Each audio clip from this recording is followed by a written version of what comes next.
Hi, everybody. Well, here we go with another recording then. A little extract from the David Attenborough book that you hopefully have seen the first two parts to. I'll apologise just as the visualizer I'm using, I'm at home and it sort of goes in and out of focus. It will return to focus, but just so you're aware, really, that's going on. And otherwise, really, just make sure you've seen the other two parts, which is the introduction. And then here we go, book one. This is split into three books. I don't imagine that you're going to get recordings for all three books. The book is probably about 400 pages.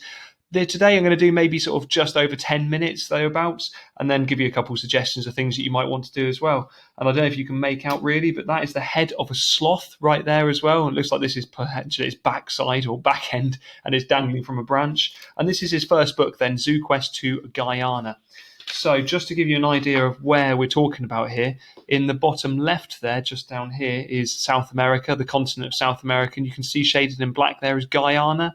And then he's got a beautiful sort of hand-drawn map here of what's going on there for where they went to in Guyana. So this is the 1950s. This is David Attenborough. He's convinced the BBC to let him and some others from London Zoo go on a zoo quest. London Zoo will bring back a couple of animals with them for their zoo. Meanwhile, David Attenborough and his team will be filming the animals in the wild, sort of around the first few people to do this, really. So here we go then. South America is the home of some of the strangest, some of the loveliest, and some of the most horrifying animals in the world. There can be few creatures more improbable than the sloth, which spends its entire life in a permanent state of mute, slow motion, hanging upside down in the tall forest trees, few more bizarre than the giant anteater of the savannas, with its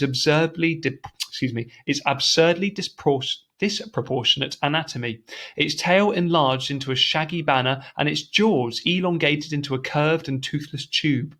On the other hand, beautiful birds are so common as to become almost unremarkable, as in there's so many of them you almost don't notice them. Gaudy macaws, parrots, flap through the forest, their splendid plumage contrasting incongruously with their harsh maniac cries. And hummingbirds, like tiny jewels, flit from flower to flower, sipping nectar in their iridescent feathers, flashing the colours of the rainbow as they fly. Many of the South American animals inspire the fascination which comes from revulsion. Shoals of cannibal fish infest the rivers, waiting to rip the flesh from any animal which tumbles among them. And vampire bats, a legend in Europe but a grim reality in South America, fly out at night from their roosts in the forest to suck blood from cows and men. I had no doubt that, since we had visited Africa for our first Zoo Quest expedition, South America was the obvious choice for our second. But which area in such a vast and varied continent should we visit? Eventually we selected Guyana, then known as British Guyana, the only Commonwealth country in the whole of South American continent. Jack Lester, Charles Lagos and I, who had been together in Africa, come on focus, work with me here, been together in Africa, were to go again. There we go. And we were joined by Tim Vinal, one of the overseers in the London Zoo. His current responsibility was the care of the hoofed animals, but during his long career in the zoo he had looked after many other types of creature. His was to be the back-breaking and thankless task of remaining at our base at the coast and looking after the animals as we caught them and brought them to him. So in March 1955, we landed in Georgetown, the capital. I'm trying to think, 65 years ago now. That's incredible. After 3 days of obtaining permits, clearing our cameras and recording apparatus through customs, and buying pots and pans, food and hammocks, we were itching to begin our collecting in the interior. We had already decided on an approximate plan of action. From the map, we had seen that most of Guyana is covered by tropical rainforest, which extends northwards to the Orinoco and southwards to the Amazon basin. In the southwest, however, the forest dwindles and gives way to rolling, grass-covered savannas.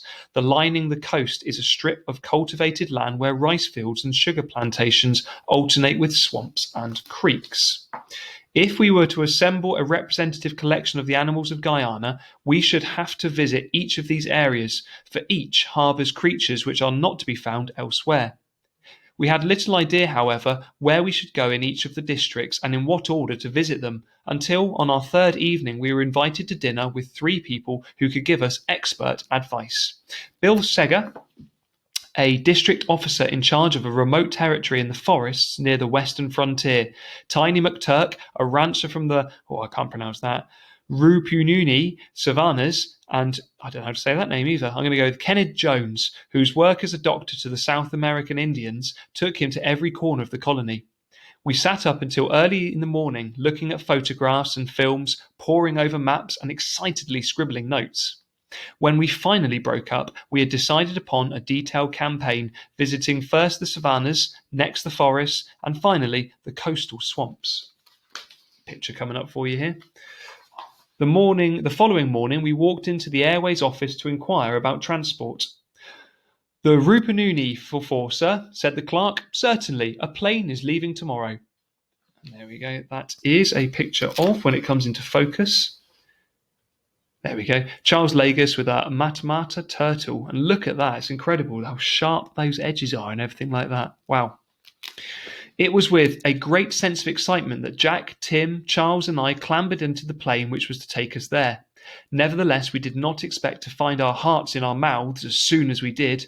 Our pilot, Colonel Williams, had pioneered bush flying in Guyana, and it was largely through his daring imagination that many of the remoter parts of the country had become accessible at all. As we took off, however, we discovered that the Colonel's flying technique was very different from that of the pilot who had brought us from London to Georgetown. Our Dakota thundered down the airstrip. The palm trees at the end loomed nearer and nearer until I thought that something was wrong with the machine.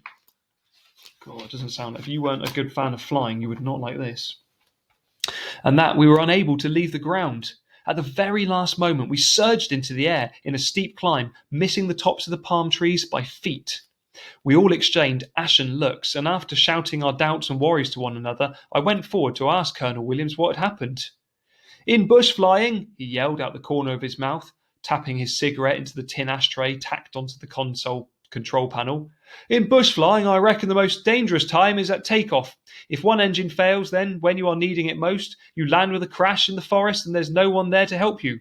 I always reckon to get up as much speed on the ground that my momentum is enough to take me up, so no engines at all. Why, boy, are you all scared?" I hastily reassured Colonel Williams that none of us had been in the least bit worried. We were merely interested in the technique of handling aircraft. Colonel Williams grunted, changed the short focus spectacles he had worn for the takeoff for a long focus pair, and we settled down for the flight. Beneath us stretched the forest, a green velvet blanket spreading as far as we could see in all directions. Slowly, it began to rise towards us as we approached a great escarpment. Colonel Williams flew on without altering height until the forest came so close to us that we could see parrots flying above the trees. Then, as the escarpment fell away, the forest began to change character. Small islands of grassland appeared, and soon we were flying over wide open plains, veined with silver creeks and freckled with tiny white termite hills. We lost height, circled over a small cluster of white buildings, and shaped up for a landing on the airstrip, a euphemism for a stretch of the savannah which seemed to differ from its surroundings only in that it was clear of termite hills. The Colonel, need to move this up again. The Colonel brought the plane down gracefully and bumpily taxied towards a little knot of people waiting for the plane's arrival. We clambered over the piles of freight lying lashed to the floor of the Dakota and jumped out, blinking in the brilliant sun. So they've arrived at their first destination. A cheerful, bronzed man in shirt sleeves and sombrero detached himself from the onlookers and came over to meet us. It was Teddy Melville, who was to be our host. He came from a famous family. His father was one of the first Europeans to settle on the Rupununi and began ranching the cattle that were now thinly spread throughout the district. He arrived at the turn of the century and married 2 Wapishiana girls, who each presented him with 5 children. These 10 men and women now occupied nearly all the important positions in the district. They were ranchers, storekeepers, government rangers, and hunters. We soon discovered that, no matter where we went in the northern savannas, if the man was not a Melville, then as likely as not, he was married to one. Letham, where we had landed, consisted of a few white concrete buildings, untidily scattered round 2 sides of the airstrip.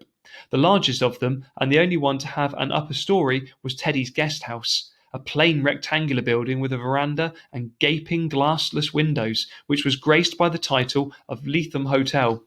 Half a mile away, to the right, On the crest of a low rise stood the district commissioner's house, the post office, a store, and a small hospital. A dusty red earth road ran from them to the hotel and continued past a group of ramshackle outhouses into a parched wilderness of termite hills and stunted bushes. 20 miles beyond, jutting abruptly from the plains, rose a line of jagged mountains, reduced by the heat haze to a smoky blue silhouette against the dazzling sky. Everyone for miles around had come to Leatham to meet the plane, for it brought with it long-awaited stores and the regular weekly mail. Plain days, therefore, were always great social occasions, and the hotel was crowded with ranchers and their wives who had driven in from outlying districts and who remained after the plane had left to exchange news and gossip. After the evening meal was over, the bare deal tables were cleared from the dining room and long wooden benches set in their place. Harold, Teddy's son, began setting up a film projector and a screen. Excuse me, just let me move that down a tiny bit more, and a screen. Gradually, the bar emptied. The bar emptied. There we go, focus now. The bar emptied and the benches were filled. Wapishana cowboys, known as vaqueros, bronzed with straight blue back hair and bare feet, trooped in and paid at the door. The air was filled with rank tobacco smoke and expectant chatter as the lights were put out. The entertainment began with some sensibly undated newsreels. These were followed by a Hollywood cowboy film about pioneering the Wild West, during which the virtuous white Americans convincingly slaughtered great numbers of villainous Red Indians. Hardly a tactful one would have thought, but the Wapishana sat watching their North American cousins being exterminated without any emotion on their impassive faces. The story was a little difficult to follow, for not only had lengthy sequences been excised, which means cut out, during the copy's long life, but it seemed doubtful whether the reels were projected in their correct order, for a tragic and beautiful American girl who was savagely murdered by the Indians in the third reel reappeared in the fifth to make love to the hero. But the Wapishana were an accommodating audience, and a pedantic detail of this kind did not spoil their obvious enjoyment of the big fight scenes, which provoked rounds of enthusiastic applause. I suggested to Harold Melville that the film was perhaps an odd choice, but he reassured me that cowboy films were by far the most popular type of any that they showed. Certainly one could believe that Hollywood bedroom comedies would have seen even greater nonsense than the Wapishana out here. So just to give you something to have a look at then, before we read on next time, where we're going to start hearing more and more about the animals they're going often searching and finding here in Guyana. One thing you could do if you're interested and want to find out more, as I know that some of you will be, have a look at Guyana. Actually look at it for yourself, because when you're reading and hearing about these things, you might picture jungles in your mind, but actually looking at some photos on Google Images might really help set the scene for you. And maybe like looking up these the natives here, the native people, the Wapishana, and seeing what they look like as well. So anyway, thanks for watching that one, and I shall see you next time. Bye bye.